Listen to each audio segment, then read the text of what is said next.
کا تم چاہتے کیا ہو؟ میں نے عرض کیا کہ واقعی آپ کو سونا بنانا آتا ہے؟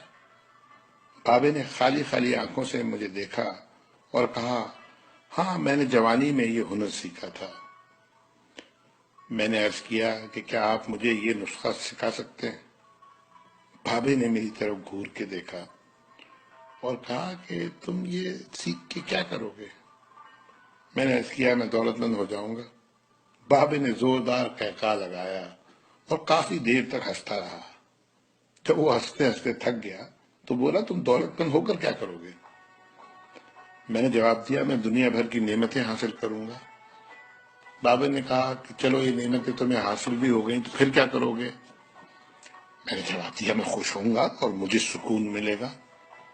اس نے مسکراتے ہوئے میری طرف دیکھا اور کہا، گویا تمہیں سونا اور دولت نہیں، سکون چاہیے۔ میں خاموشی سے اس کی طرف دیکھتا رہا اور کافی دیر تک خاموش گھورتا رہا۔ بابے نے مجھے جھنجھوڑا اور کہا، دراصل تم سکون اور خوشی کی تلاش میں یہاں آئے ہو۔ میں اس وقت چونکہ ایک نوجوان تھا اور باقی نوجوانوں کی طرح یہی سمجھتا تھا کہ دولت ہی سکون اور خوشی حاصل کرنے کا ذریعہ ہے، لیکن بابے کی باتوں نے مجھے کچھ الجھا سا دیا تھا۔ اسی الجھن میں میں نے ہاں کر دی۔ بابے نے ایک لمبا قہقہہ لگایا اور پھر دیر تک ہنستا رہا اور کہا، کاکا میں تمہیں سونا بنانے کے بجائے انسان سے بندہ بنانے کا طریقہ کیوں نہ سکھا دوں؟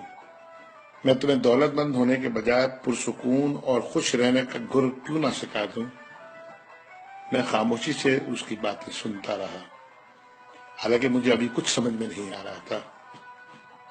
اتنے میں بابا بولا، انسان کی خواہشیں جب اس کے وجود اور عمر سے لمبی رہتی ہیں وہ اس وقت تک انسان رہتا ہے۔ تم اپنی خواہشوں کو اپنی عمر اور وجود سے چھوٹا کر لو، تم سکون بھی پا جاؤ گے اور خوشی بھی۔ اور جب تم خوشی اور سکون پا جاؤ گے تو تم انسان سے بندہ بن جاؤ گے۔ مجھے بابے کی باتیں بالکل سمجھ میں نہیں آ رہی تھی اور بابے نے میری یہ پریشانی بھانپ لی تھی۔ بابا بولا، تم قرآن شریف پڑھو۔ اللہ تعالیٰ نے خواہشوں میں لتھڑے ہوئے لوگوں کو انسان کہا ہے اور محبت میں رنگے ہوئے آزاد لوگوں کو بندہ۔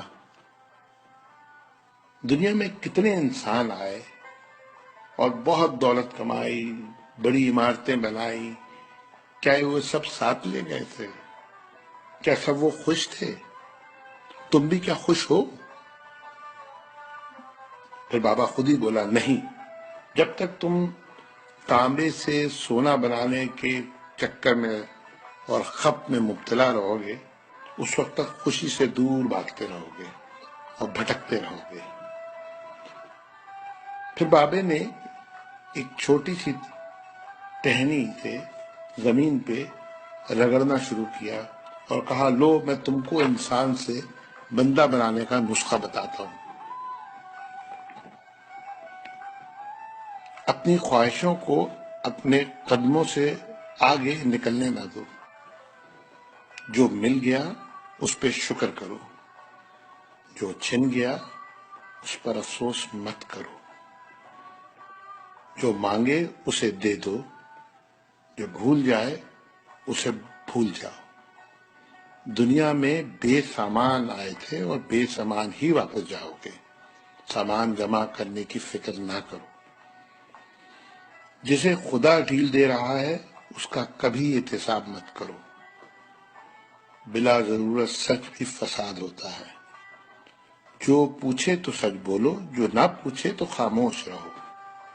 دینے میں خوشی ہے اور وصول کرنے میں غم۔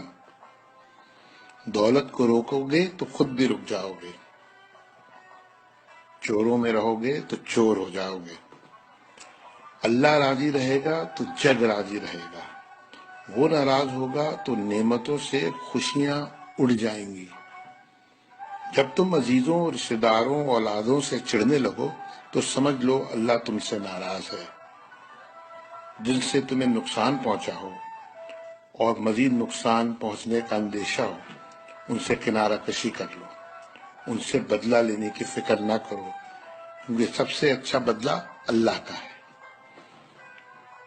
جب تم اپنے دشمنوں کے لیے اپنے دل میں رحم محسوس کرو تو سمجھ لو تمہارا خالق تم سے راضی ہے۔ ہجرت کرنے والے کبھی گھاٹے میں نہیں رہتے۔ بابے نے پھر میرے کندھے پہ ہاتھ رکھا اور کہا جاؤ، بس ایک چیز کا دھیان رکھنا، کبھی کسی کو خود سے نہیں چھوڑنا، دوسروں کو فیصلہ کرنے کا موقع دینا، یہ اللہ کی سنت ہے۔ اس نے کبھی اپنی مخلوق کو تنہا نہیں چھوڑا، مخلوق اللہ کو چھوڑتی ہے۔ اور دھیان رکھنا،